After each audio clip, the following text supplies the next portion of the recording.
서다루는 맥대와 구조 파라랑 가죽 교회론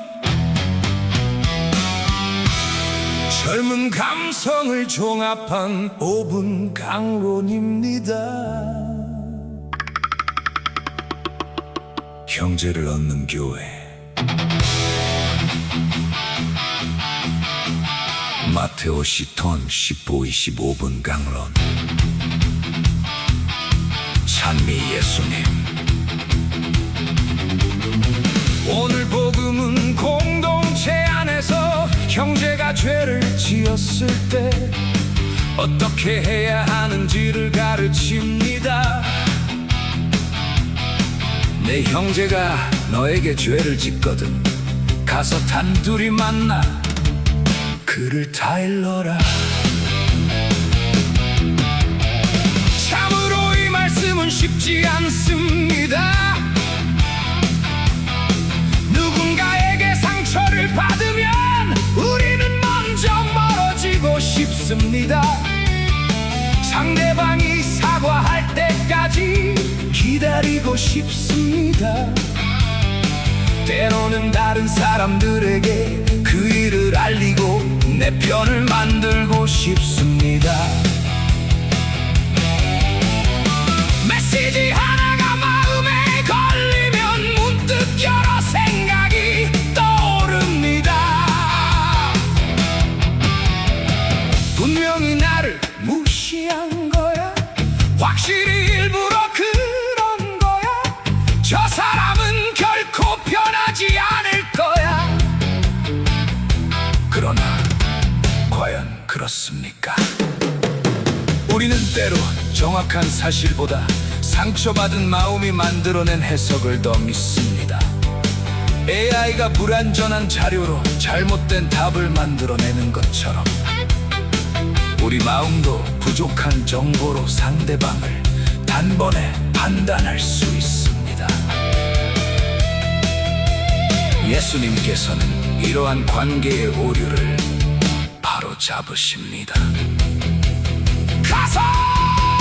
가서에 해당하는 헬라어는 힙하게입니다. 멈춰있지 말고 형제를 향해 움직이라는 명령입니다.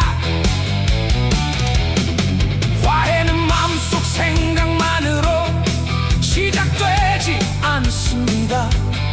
상대방을 향해 몸을 돌리고 실제로 찾아갈 때 시작됩니다. 그런데 예수님께서는 곧바로 교회에 알리라고 하지 않으십니다. 단둘이 만나.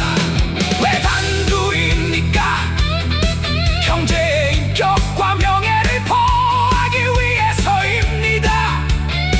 죄는 분명히 말하되 사람을 공개적인 수치 속에 세우지 않기 위해서입니다. 오늘날에 우리는 너무나 쉽게 캡처하고 공유합니다. 단체 대화방에서 한 사람의 실수를 순식간에 공동체 전체 문제로 만듭니다. 갈등이 삽시간에 퍼지고 분위기는 갑분싸가 됩니다. 그러나 복음은 사람을 콘텐츠처럼 소비하지 않습니다. 예수님께서는 잘못한 사람을 여전히 형제라고 부르십니다. 네 형제가 너에게 죄를 짓거든 그는 잘못했습니다. 그러나 여전히 형제입니다. 죄는 바로잡아야 합니다.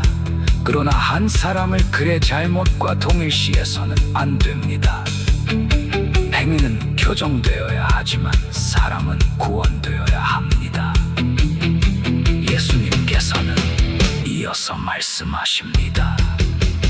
그를 타일러라는 헬라어입니다. 잘못을 분명히 드러내어 깨닫도록 돕는다는 뜻입니다. 사랑은 모든 것을 모른 채 하는 것이 아닙니다. 참되게 사랑한다면 진실을 말해야 합니다. 그러나 목적이 중요합니다. 상대방을 굴복시키기 위해 말하는가? 내가 옳다는 것을 증명하기 위해 말하는가? 아니면 형제를 되찾기 위해 말하는가? 오늘 복음의 핵심 문장은 이것입니다. 그가 네 말을 들으면 네가 그 형제를 얻은 것이다.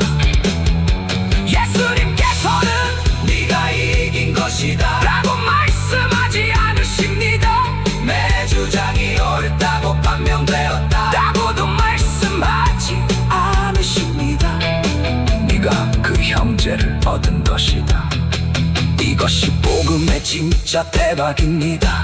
논쟁에서 이기는 것보다 형제를 얻는 것, 내 자존심을 지키는 것보다 관계를 회복하는 것, 상대방을 삭제하는 것보다 공동체 안으로 다시 불러들이는 것. 본문에서 중요한 동사는 듣다입니다.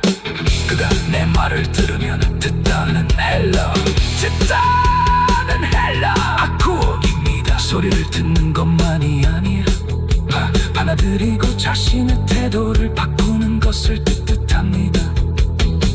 회개는 입에서 시작되기보다 귀에서 시작됩니다. 그러나 잘못된 사람만 들어야 하는 것은 아닙니다. 상처받은 사람도 상대방의 설명을 들어야 합니다. 증인들도 양쪽의 말을 들어야 합니다. 교회도 하느님의 뜻을 들어야 합니다. 첫 번째 대화가 실패하면 예수님께서는 오늘 복음은 공동체 안에서 형제가 죄를 지었을 때 어떻게 해야 하는지를 가르칩니다. 네 형제가 너에게 죄를 짓거든 가서 단둘이 만나 그를 타일러라. 참으로 이 말씀은 쉽지 않습니다. 누군가에게 상처를 받으면 우리는 먼저 멀어지고 싶습니다. 상대방이 사과할 때까지 기다리고 싶습니다. 때로는 다른 사람들에게 그 일을 알리고 내 편을 만들고 싶습니다.